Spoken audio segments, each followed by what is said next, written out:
أعوذ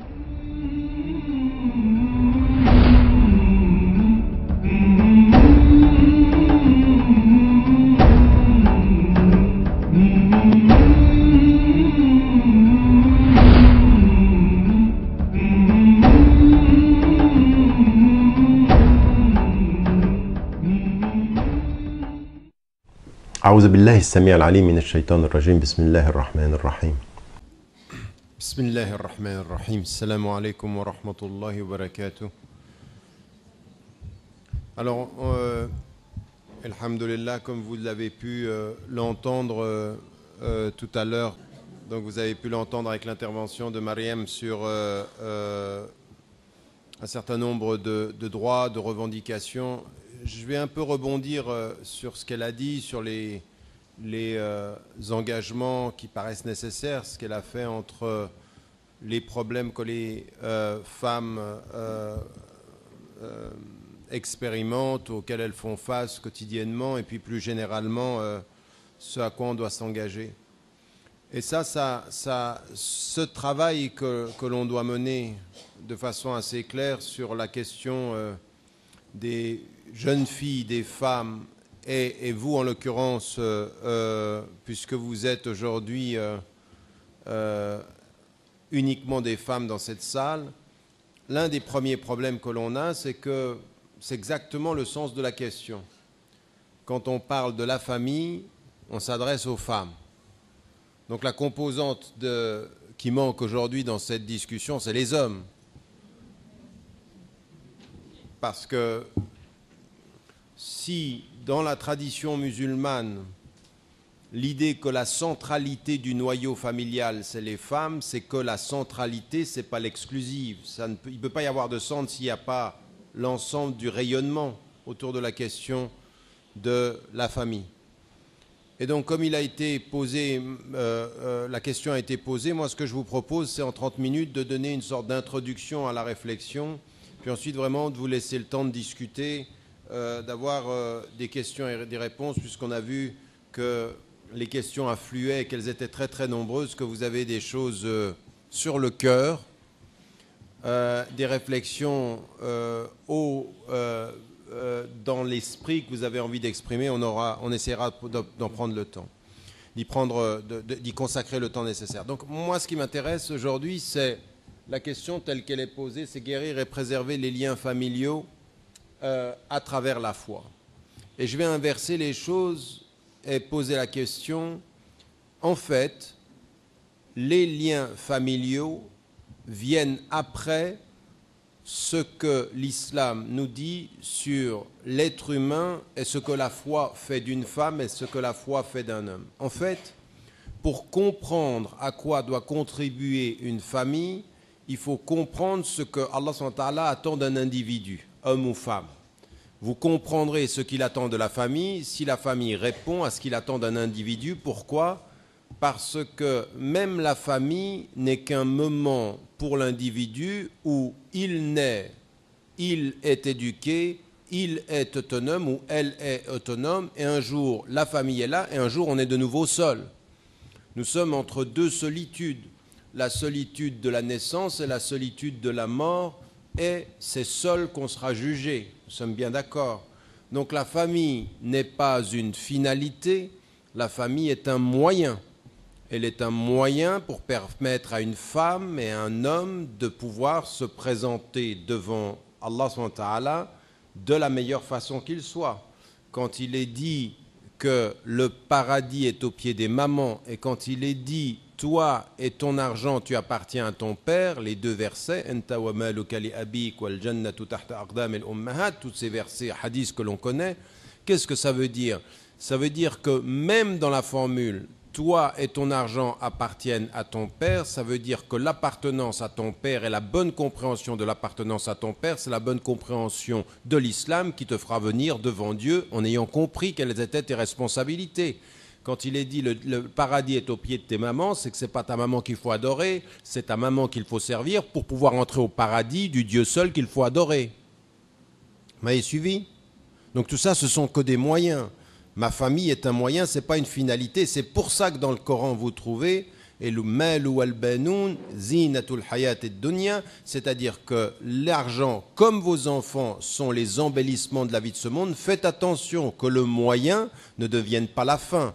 Vous éduquez vos enfants pour être une bonne mère ou un bon père, pour que le jour du jugement dernier, vous puissiez dire à Dieu, j'ai donné naissance avec ta permission à une fille et à un garçon, j'ai fait ce que j'avais à faire et maintenant je reviens à toi comme un être humain qui a assumé ses fonctions d'être humain, de maman, de papa, de citoyen et autres. Tout ça, ce sont des moyens.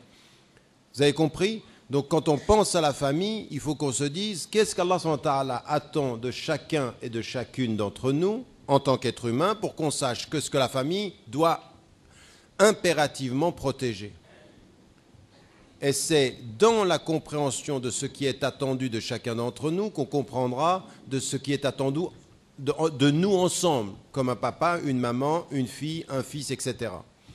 Et ça, malheureusement, dans certaines compréhensions de femmes et d'hommes, c'est le moyen qui est devenu la fin. Donc on vit pour sa famille, on vit pour son mari, on vit pour sa femme. Non, vous vivez avec votre femme, vous vivez avec votre mari pour Dieu.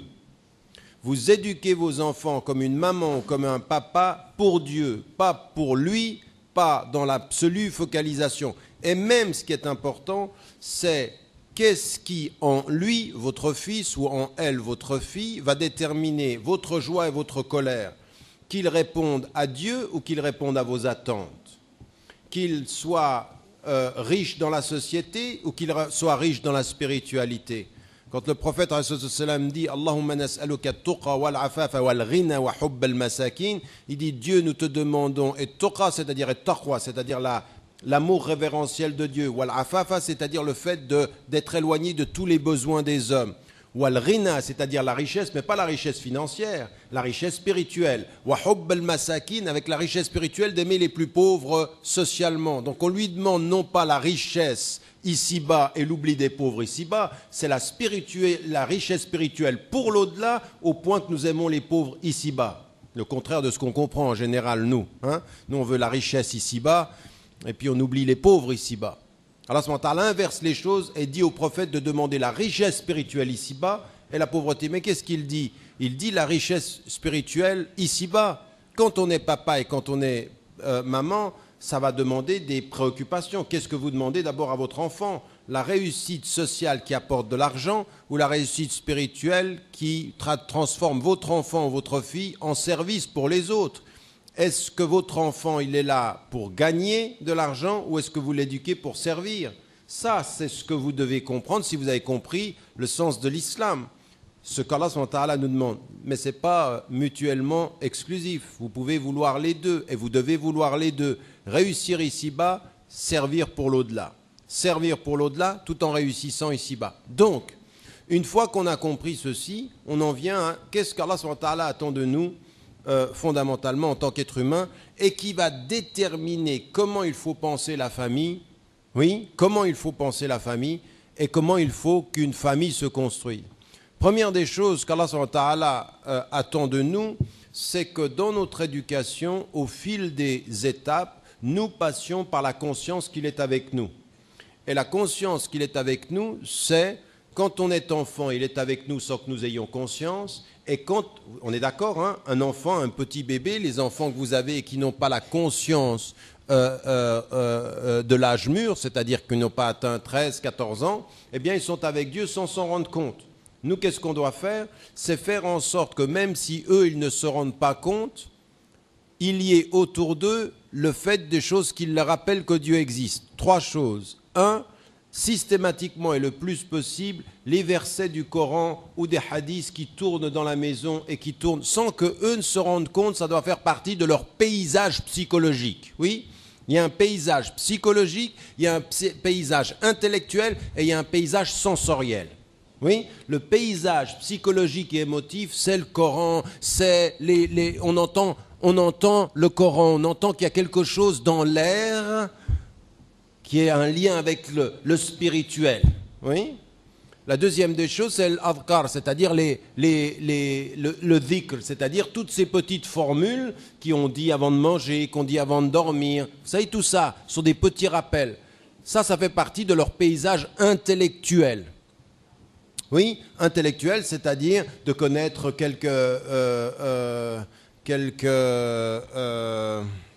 j'ai oublié le mot, même en français.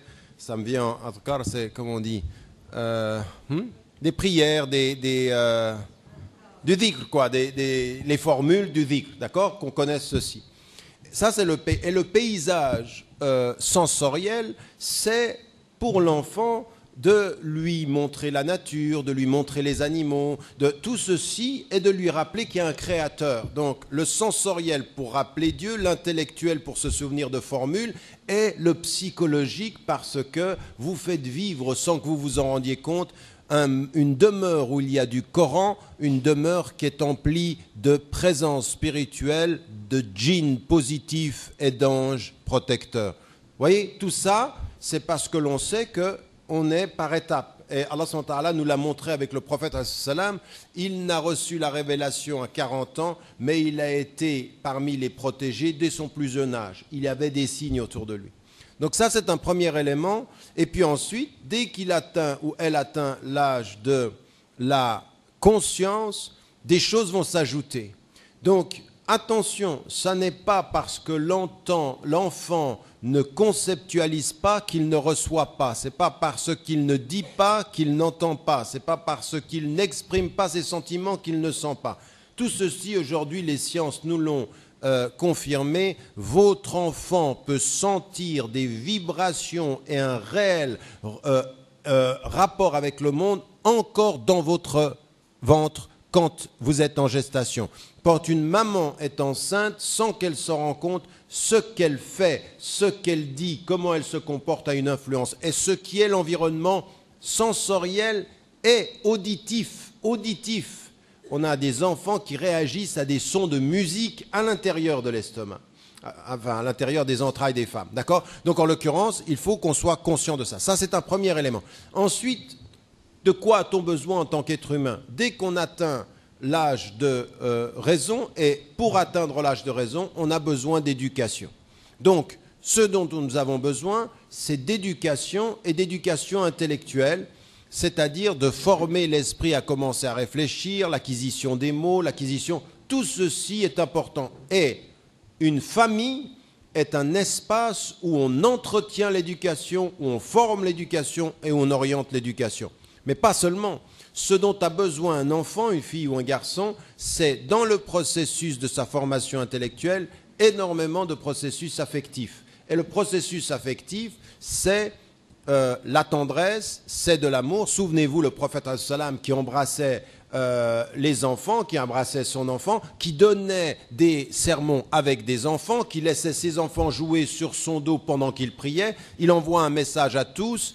Un enfant a besoin de savoir Dieu. L'une des façons pour lui de savoir Dieu, c'est connaître la tendresse des hommes. La tendresse de son père, la tendresse de sa mère. Et c'est tellement vrai que quand un homme, un bédouin lui dit « J'ai 10 enfants, j'en embrasse aucun », il lui répond par l'un des noms de Dieu. Il dit « Ça, c'est une rahma que Dieu donne au Ruhama ». Et Rahman, c'est l'un des noms de Dieu. Et ce que je suis en train d'exprimer avec mon enfant, c'est l'un des liens qui me lie à Dieu. S'il est Rahman, nous sommes des Ruhama, c'est-à-dire nous exprimons la tendresse, nous exprimons le bien. Donc on doit savoir qu'une famille est un espace d'expression, de tendresse, d'affection, de mots, tout ceci fait partie de mon développement personnel.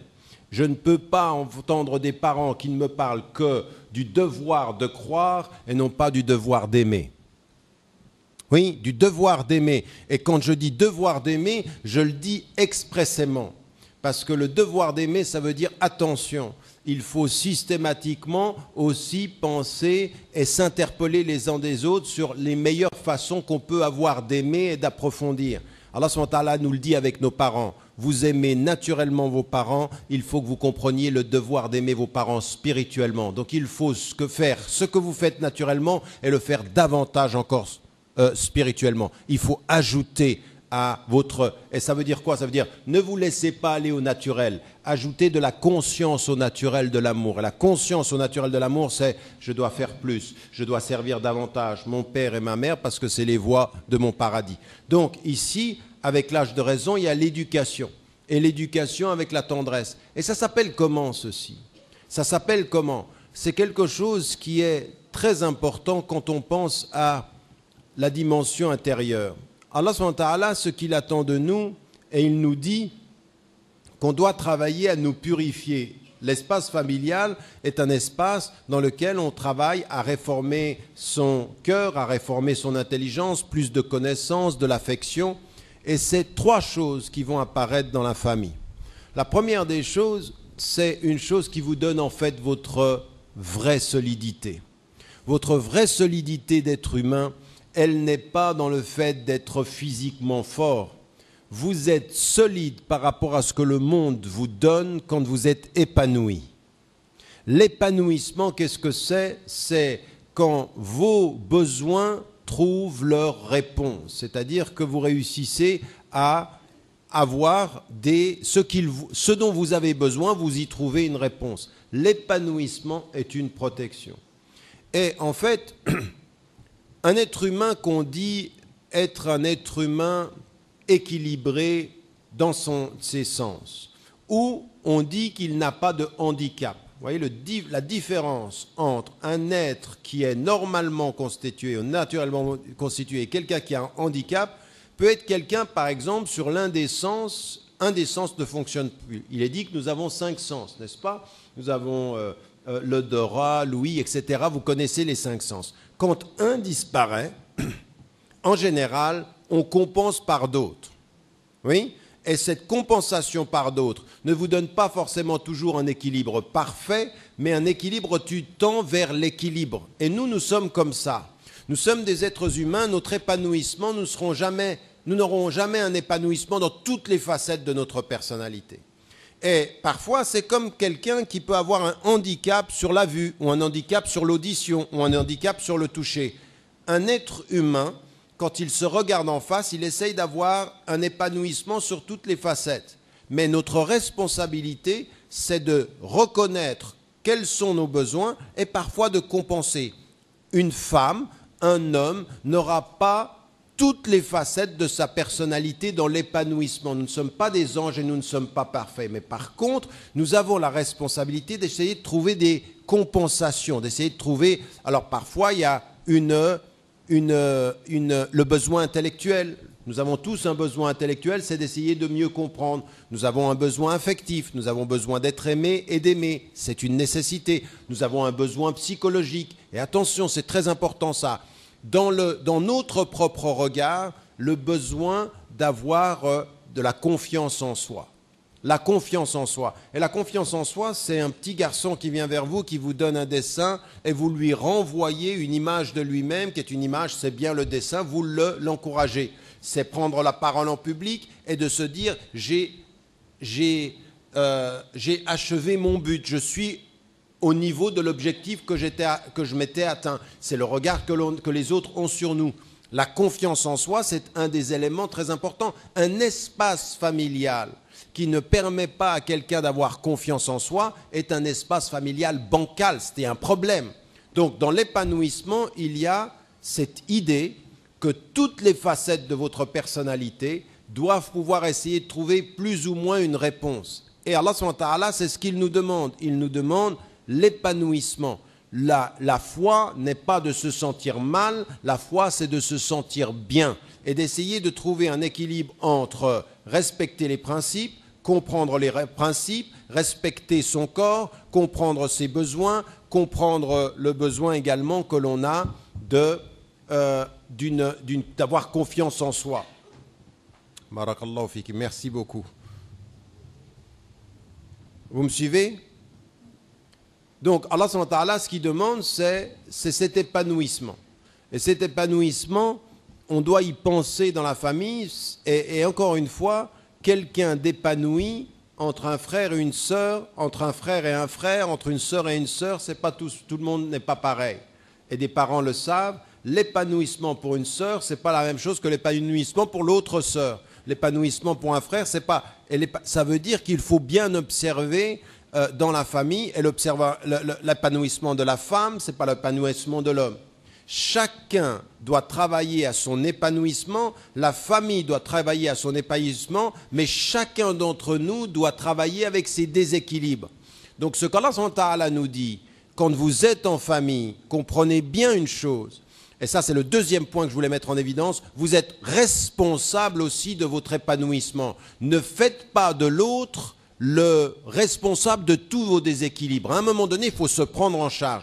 Donc pas de famille qui entretient le discours de la victime en permanence. Si je suis comme ça, c'est mon mari. Si je suis comme ça, c'est ma femme. Si je suis comme ça, c'est mon père et ma mère. Si je suis comme ça, c'est... Non, à un moment donné, dans une famille, doit donner l'espace de l'épanouissement, mais jamais diminuer le travail du djihad personnel. C'est-à-dire le travail que chacune et chacun doit faire, en comprenant, je ne serai peut-être pas épanoui en tout, mais je dois trouver les équilibres qui me sont propres.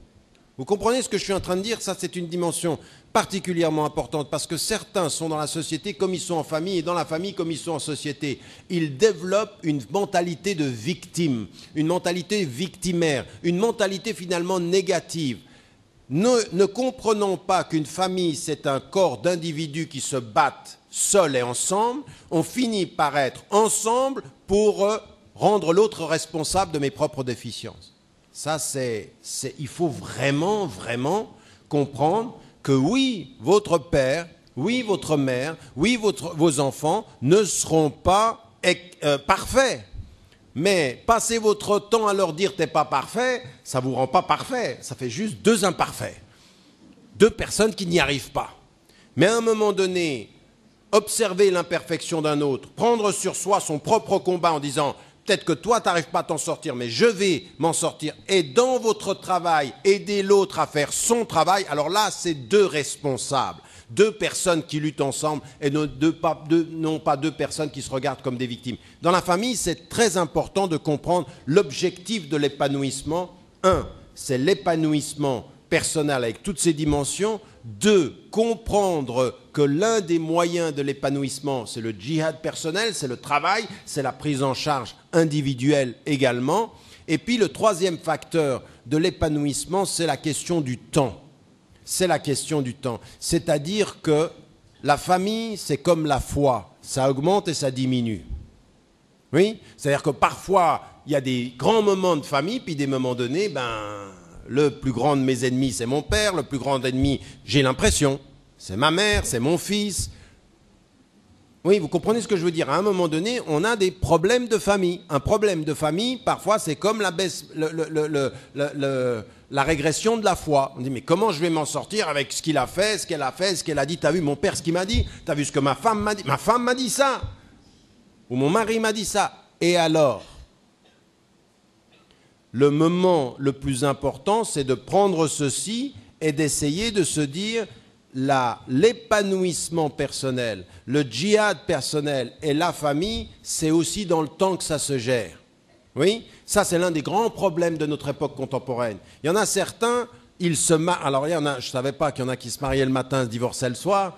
Il y en a qui se marient à 8 heures du soir. Bon, ça existe, tout existe.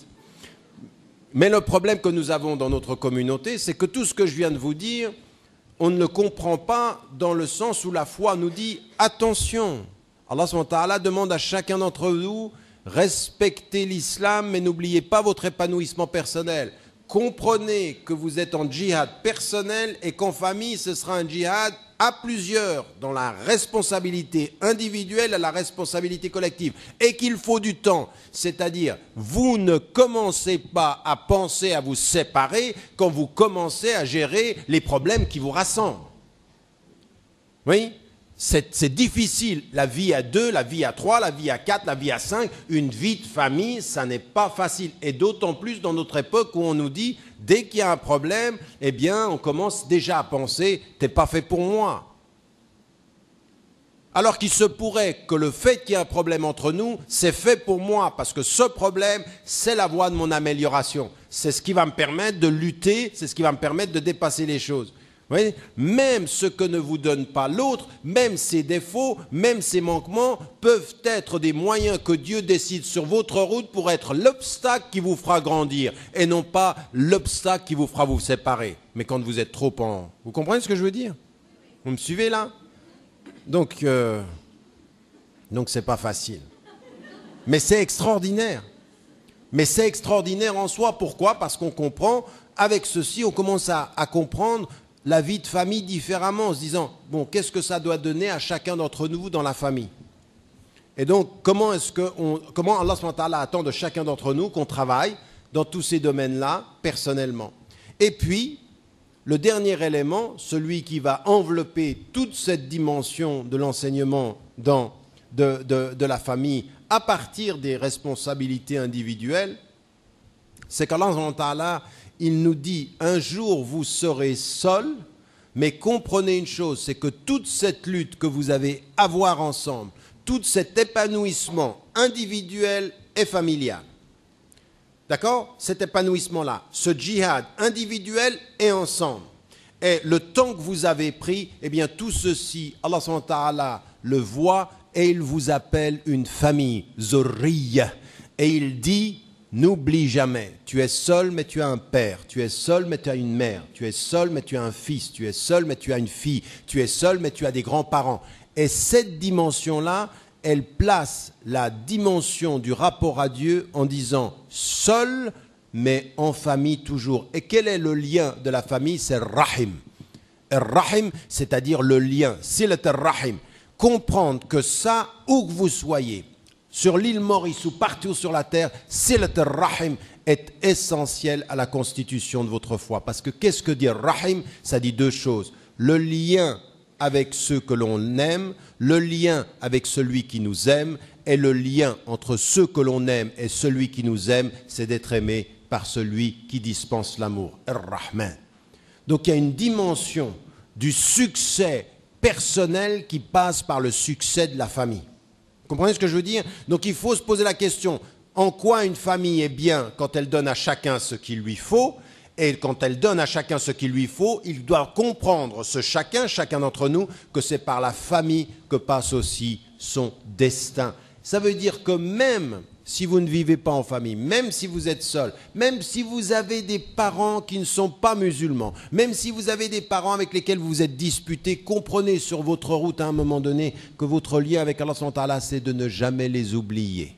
N'oubliez jamais votre famille. Là, je suis en train de lire une thèse de doctorat d'un garçon qui travaille sur la bioéthique et sur les liens de parenté, sur en fait les méthodes de reproduction technologique et les reproductions assistées. Et quelque chose que je vois quand je lis qui ne comprend pas. Lui, il dit, mais finalement, en islam, la pureté de la filiation, de la famille, du père et du mère, ça, c'est pas tellement important. Maintenant, on a des méthodes, on peut le faire. Mais en fait, c'est pas ça que dit l'islam. L'islam, elle dit quelque chose d'extrêmement important dans vraiment les liens de parenté qu'il faut véritablement valoriser, non pas simplement dans le seul aspect de la filiation physique, mais la filiation physique doit alimenter dans notre cœur et dans notre esprit une véritable appartenance spirituelle, même avec ceux qui ne sont pas devenus musulmans. N'oubliez pas, les gens disent à ceux qui se sont convertis, tu ne dois pas prier pour tes parents. Mais ce n'est pas ça dont il est question. Tu ne peux pas prier pour eux comme des musulmans, mais tu peux prier Dieu qu'il les protège, qu'il puisse leur montrer la voie. Il faut prier Dieu qu'il protège ceux qu'on aime. Donc on prie Dieu de protéger, on n'est pas en train de dealer avec tous des koffars, même ton père, même ta mère. Ça, cette attitude qu'on a d'une littéralité, qui ne comprend pas ce que je viens de vous dire ici. Vous m'avez compris là dans ce que je suis en train de dire, dans les étapes. Donc maintenant, j'en reviens à ce que l'islam attend des individus et qu'est-ce que doit être une famille par rapport à ça. Alors, pour conclure, et vous donner la parole, les éléments sur lesquels j'aimerais insister, c'est ceci. Comment faire ce travail dans la famille pour pouvoir permettre à chacune et à chacun de pouvoir vivre tout ceci. Alors, ce que je disais par rapport aux enfants dans leur bas âge, ensuite les questions de l'éducation et ensuite la question de l'épanouissement. Et là, il faut beaucoup de communication. Et ce que disait Mariam, c'est tout à fait vrai et c'est tout à fait islamique. Si vous pensez aujourd'hui, à l'époque dans laquelle on vit, qu'il suffit simplement de dire « Bismillah, t'es musulman, je suis musulman, t'es musulmane, je suis musulman, on se réunit et on fait confiance, et puis on ne travaille pas dans les règles islamiques, à se connaître avant, à communiquer, à poser des vraies questions, c'est-à-dire « Attends, moi j'ai fait toutes ces études, je me suis engagé là-dedans, mais qu'est-ce que tu attends toi de l'autre? Parce que mon épanouissement avec toutes ces études, c'est mes études. Maintenant, tu me demandes de te marier, de devenir handicapé pour te marier, ben, tu n'auras pas une femme heureuse, je ne serai pas heureuse dans ce mariage et ça ne va pas aller.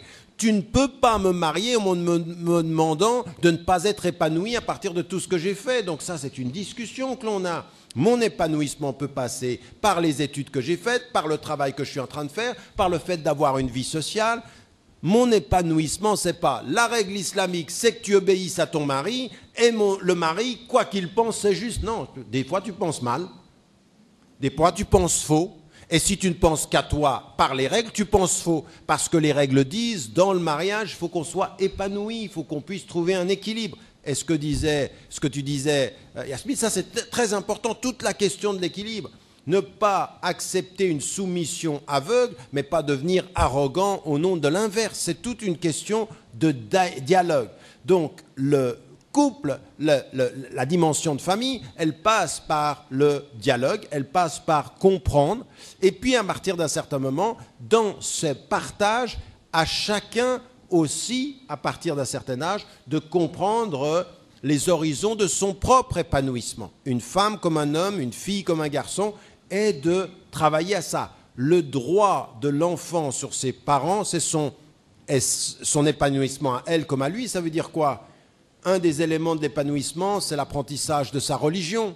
L'un de l'épanouissement, c'est aussi l'apprentissage de la communication, de la réflexion, de l'éducation. Un enfant, il a le droit à ça. Pour les jeunes filles, le fait, par exemple, qu'on arrête trop tôt l'éducation, c'est pas bon du tout. C'est un droit qu'une femme a. Et donc, dans l'espace familial, 1, l'éducation, 2, le dialogue, la possibilité d'exprimer aussi, et la troisième des choses, dans l'espace familial, laisser à chacune et à chacun aussi le cheminement personnel qui lui est dû. Vos enfants ne se ressemblent pas, vous ne ressemblez pas à votre mari, vous ne ressemblez pas à votre femme, mais il faut vous prendre en main.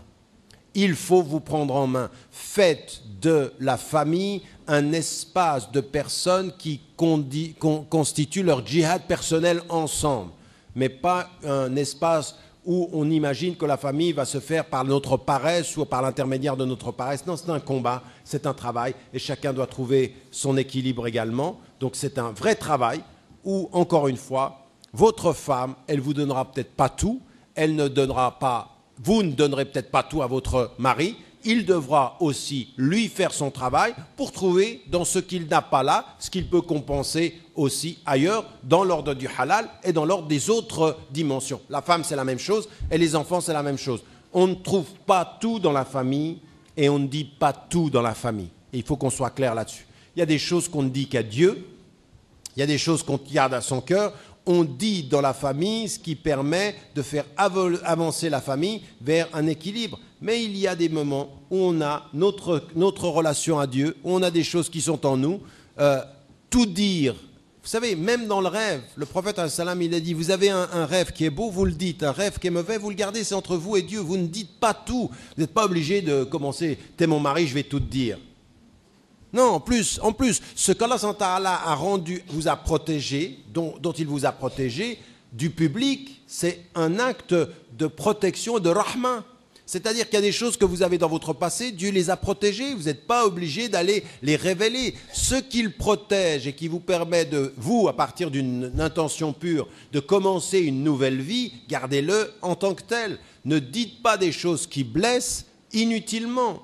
Il y a des choses, c'est entre vous et Dieu. Il y a des pensées qui peuvent vous traverser. Pourquoi? Parce que vous devez penser à votre épanouissement et à l'épanouissement des autres. L'épanouissement, c'est essentiel, c'est le bien-être. Être musulman, ça ne veut pas dire être mal dans sa peau. C'est le contraire. Mais être bien dans sa peau, ça demande du travail, ça demande un travail personnel, ça demande un travail familial et ça demande de se rappeler ses priorités. Voilà, je ne veux pas, parce que j'avais 2 ou 3 autres choses à dire, mais je pense que ça viendra des questions. Inch'Allah, je vous laisse la parole, bi'iznillahi ta'ala. En lisant les premières questions qui m'arrivent, c'est les mêmes questions que j'ai eues pendant, je crois, à peu près les 18 dernières années. Est-ce que mon propos de ce matin, il a été clair? Vous avez compris ce que j'ai dit? Vous êtes sûr? Bon. Parce que la première question ici, c'est... alors je vais prendre dans l'ordre quelque chose qui est quand même lié à ce que j'ai dit. Là, comme ça, vous m'entendez mieux, non? C'était est-ce on a le droit de faire des doigts pour un parent qui n'est pas musulman? Alors, bien sûr que vous avez entendu et vous savez l'histoire de Ibrahim alayhi salam, qui était l'exception puisque le prophète alayhi salam a demandé à ce qu'on ne fasse pas des doigts. Mais attention, il y a doha et doha. Demandez à Allah subhanahu wa ta'ala qui protège un parent que l'on aime, qui lui ouvre le cœur, qui lui permette d'ouvrir la direction, tout ceci est possible. Que vous demandiez à Allah subhanahu wa ta'ala, dans la sincérité que fut celle de vos parents, qu'ils soient cléments à leur égard parce qu'ils furent sincères, c'est possible. À partir du moment où vous considérez leur statut et que vous ne faites pas de semblant de prier pour eux comme s'ils étaient musulmans, mais que vous demandiez à Allah subhanahu wa ta'ala, s'ils sont vivants, de les guider, s'ils sont vivants, de leur ouvrir le cœur, s'ils sont vivants, de les protéger. Tout ça, vous avez le droit de le demander à Allah subhanahu wa ta'ala. Et s'ils sont morts, qu'ils manifestent sa clémence à l'endroit de leur sincérité, c'est-à-dire que c'est lui qui sait s'ils furent sincères, personne d'autre. Tout ceci est possible à partir du moment où vous restez dans la ligne. Mais, vous savez, le prophète, je le répète souvent ceci, quand la fille de Abu Bakr as-Siddiq, Asma, lui a posé la question, elle lui a dit, ma maman vient, elle n'était pas musulmane, elle n'était pas convertie, est-ce que je reçois? Il lui a dit, reçois ta maman, il faut être wa sahibhuma fi dunya ma'rufa. Accompagnez-les dans la vie d'ici-bas de la meilleure des façons. Alors, les parents qui sont musulmans, certes, et les parents qui, de ce point de vue-là, ne sont pas parfaits ou ne sont pas musulmans, soyez de ce point de vue-là des vrais enfants. Une femme et un homme, n'écoutez pas ce que vous disent les musulmans qui jugent vos parents, qui seraient non musulmans ou qui jugent vos frères. Vous n'écoutez pas ça. Vous écoutez votre cœur et votre cœur vous dit devant Dieu que vous les aimez et ce que vous aimeriez, c'est que Dieu soit leur ouvre le cœur à ce que vous considérez aujourd'hui la vérité, soit qu'il les accompagne et les protège dans le fait que vous les aimez et que de ce point de vue-là, vous demandez à Allah subhanahu wa ta'ala qu'il les protège et qu'il leur ouvre le cœur. Et s'ils sont partis, juste la clémence et sa rahma par rapport à leur sincérité. Vous pouvez parler à Dieu dans la langue qui vous est vous comprenez, ça, vous n'êtes pas obligé de parler en arabe, Allah subhanahu wa ta'ala, ou vous lui parlez créole. Vous mesurez vos mots quant à leur foi, mais vous ouvrez votre cœur quant à ce que vous espérez qu'Allah subhanahu wa ta'ala offre à vos parents, et c'est tout. Après lui, il sait. Et laissez le jugement des hommes. Ne vous occupez pas de tout ce que les hommes sont là, ils vous regardent, tes parents, c'est des koffars. Laissez ça. Ça, c'est de jugement superficiel des hommes. Vous avez des familles, mais même ici, il y en a. Mais vous allez en Afrique, par exemple, aujourd'hui, vous avez des familles qui sont complètement imbriquées, chrétiens, musulmans. C'est tout mélangé. Vous allez commencer à dire, toi, pousse-toi, t'es un kafir, toi, t'es un musulman, je ne vais pas prier pour toi, je veux rien de bien pour toi, toi, je veux le mal pour toi. Qu'est-ce que c'est que ça ? Qu'est-ce que c'est que ça? Juste selon les principes islamiques. Les principes islamiques, tu aimes ton père, tu aimes ta mère, demande à Dieu de lui ouvrir le cœur.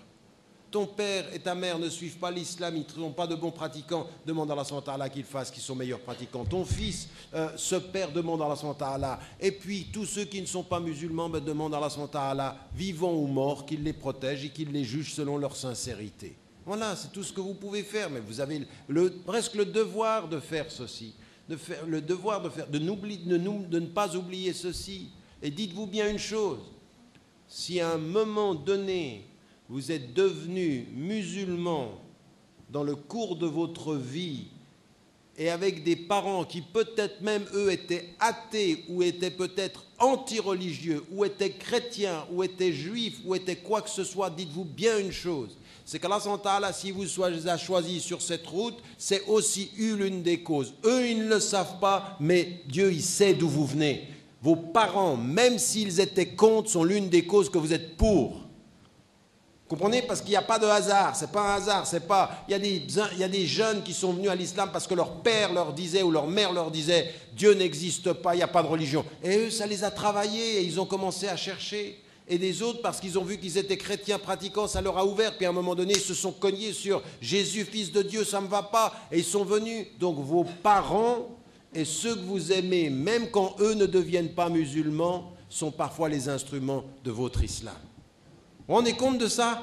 Ça veut dire arrêter les jugements superficiels de « maintenant je suis devenu musulman, je me retourne vers mon père, toi tu es un kafir ».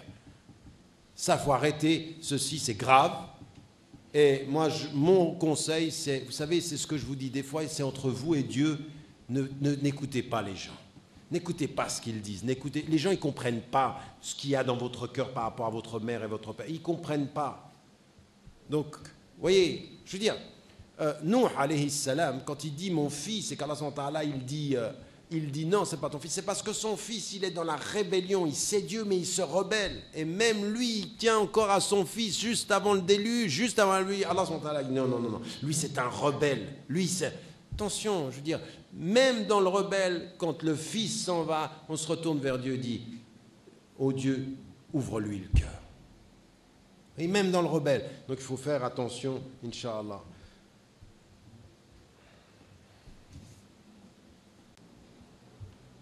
Explique les filles de comprendre leurs parents sur le sujet des cœurs.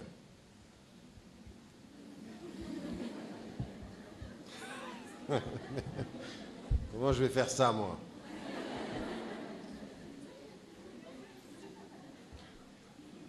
Tu peux le faire?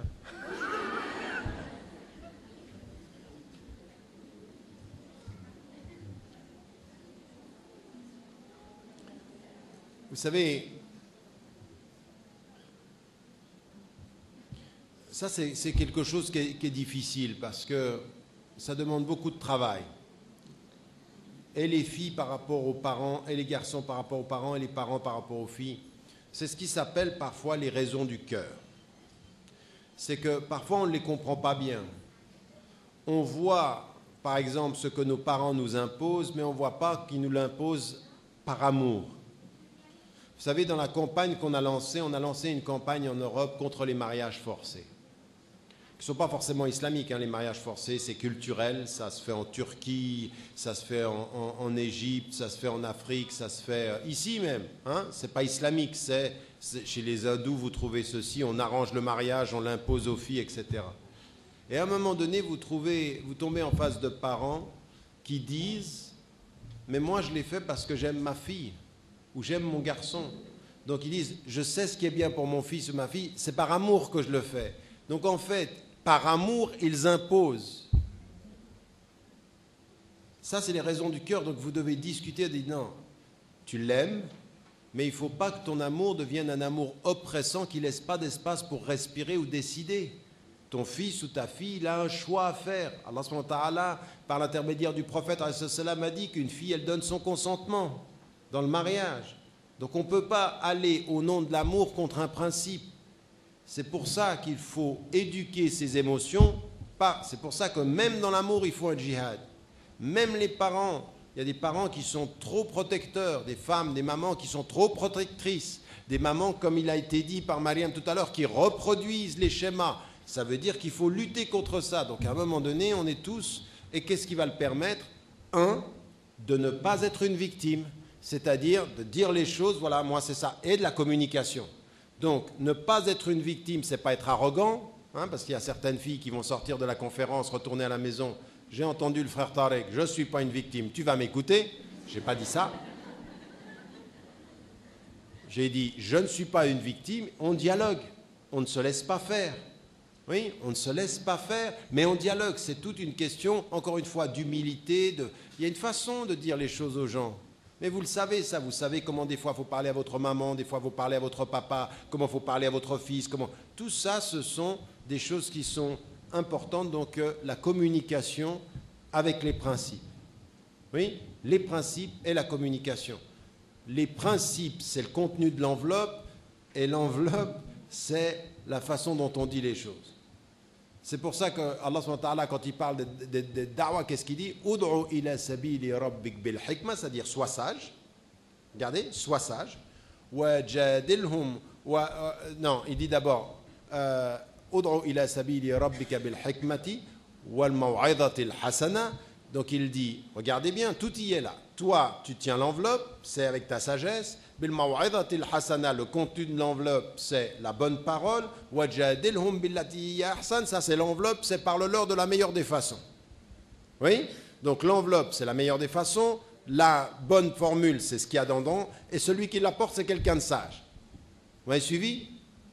Hein? Pensez toujours à ça. Bil hikma, je porte l'enveloppe. Bil maw'idati al hasana, c'est ce qu'il y a dedans.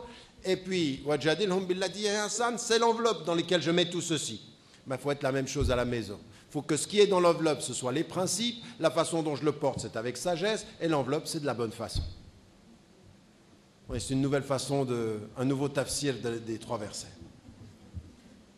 Assalamu alaikum wa rahmatullahi wa barakatuh.